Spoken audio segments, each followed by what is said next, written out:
The Israel-Hamas war has dragged on for a month now. In Israel, it's vowed to operate with full force against Hamas. Israel is intensifying its offensive in the Gaza Strip. The besieged enclave has been divided into two parts now by Israeli army in the north and then in the south. Now, Prime Minister Benjamin Netanyahu has made it clear that there can be no ceasefire until all hostages are released. And this as Hamas says Israel's bombing needs to stop for any such breakthrough. This only indicates that there's no possible peace in sight. Well, first let's take a look at all the latest developments. Israeli strikes continue to bombard Gaza. The visuals on your screen are of Gaza City, which saw relentless Israeli strikes overnight. Israeli army continues to release more footage of combat activity in Gaza.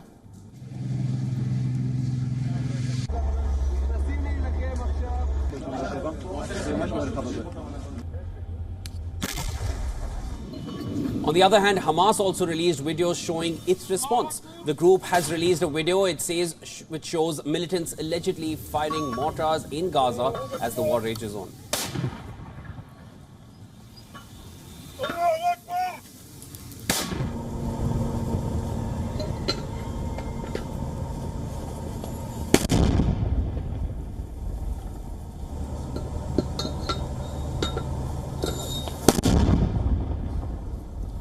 Gazans continue to suffer under Israeli bombardment. Hospitals in Gaza flooded with those injured. One of the hospitals saw more than 100 fatalities in a single day. Hamas has meanwhile claimed that another strike at Gaza's main hospital, the Al-Shifa hospital, has killed one and injured many others. Hamas-run health ministry says the hospital hosts 170 injured people and hundreds of other displaced Palestinians. However, Israeli military says it is unaware of the strike on the hospital. It has accused Hamas of using hospitals to conceal military activity. Hamas has denied the claims. Meanwhile, the Israeli army has released videos showing other civilian buildings being used by Hamas. In a video, the army says it found a building where children play used as Hamas rocket launching sites.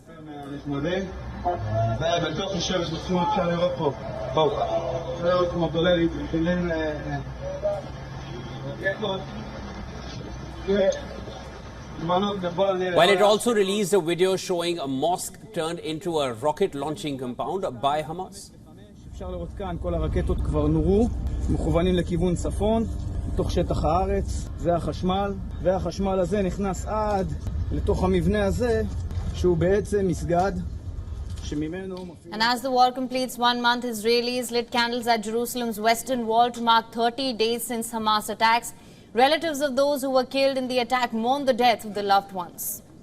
While the faces of hostages held by Hamas were projected onto the walls of Jerusalem's old city on Monday, the eve of the 1-month anniversary of attack.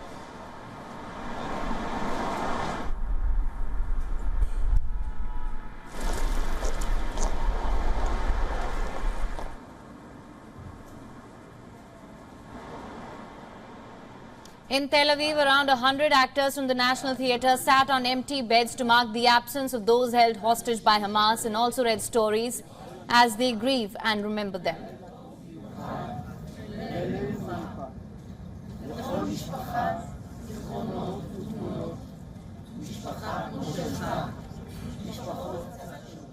Meanwhile, the situation also remains tense on other fronts. Israel's military again struck targets belonging to the Hezbollah militant group in Lebanon, and they say that it was in response to a large barrage of rockets fired at northern Israeli cities. Israel says its jets were attacking a broad range of targets, and the military will continue to have a significant response every time Israel is attacked. While Hamas militants also said that they fired 16 rockets from Lebanon towards northern Israel, they say they targeted areas south of the Israeli coastal city of Haifa as well.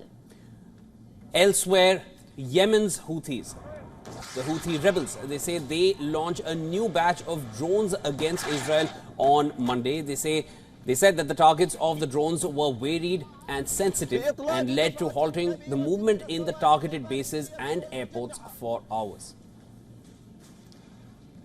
Meanwhile, attacks on US bases in West Asia continue to rise. As per the Pentagon, American forces in Iraq and Syria have been attacked 38 times with rockets and drones since mid-October, injuring dozens of American personnel.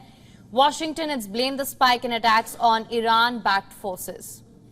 U.S. diplomacy also continues in the war. President Joe Biden held a telephonic conversation with Israel's Prime Minister Benjamin Netanyahu on Monday to discuss the potential for pauses in the Israeli military's operations in Gaza. The two leaders discussed the opportunities to safely depart from areas of the ongoing fighting, to ensure assistance is reaching civilians in need, and to enable potential hostage releases.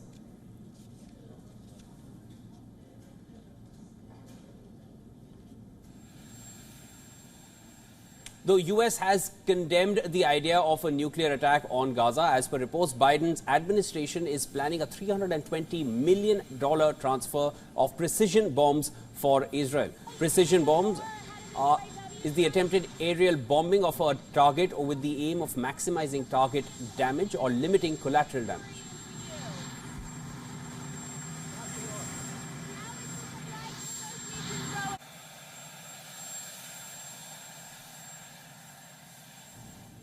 In other updates, South Africa has become the latest country to recall its diplomats from Israel. The country says this has been done amid a rise in civilian casualties and has raised concerns of collective punishment. Earlier, Chile, Colombia, Jordan had recalled their ambassadors to Israel, while Bolivia announced that it's cutting ties with Israel. Also, South Africa's other